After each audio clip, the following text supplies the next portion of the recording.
High everyone, welcome back to my YouTube channel. तर आज ना मी उपीट बनवणार आहोत. तर त्यासाठी ना मी रवा छान असा भाजून घेत आहे. थोडंसं पॅनमध्ये तेल टाकून रवा छान असा भाजून घेतला. तुम्ही बघू शकतात कलर चेंज झालेला आहे रव्याचा. रवा मी साईडला काढून ठेवला. त्याच कढईमध्ये मी तेल टाकून घेत आहे.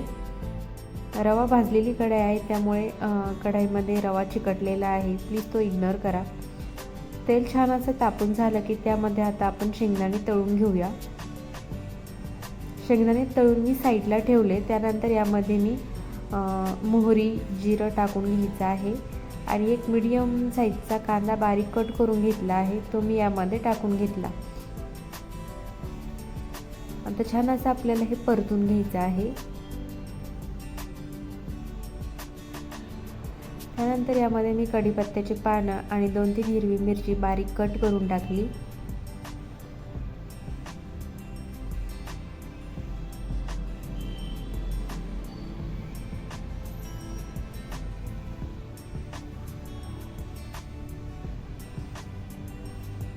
छान असा कांदा परतून झालेला आहे. यामध्ये आता आपण जे रवा भाजून टाकला होता ना, तोच रवा यामध्ये अजून एकदा आपल्याला छान असा परतून घ्यायचा आहे.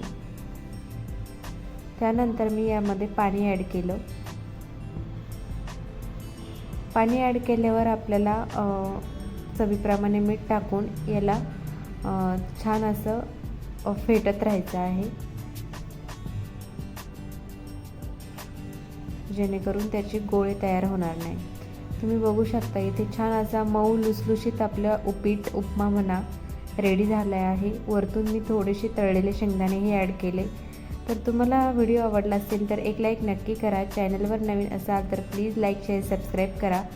चला तर भेटूया आपण नेक्स्ट व्हिडिओमध्ये. तोपर्यंत take care friends and bye bye.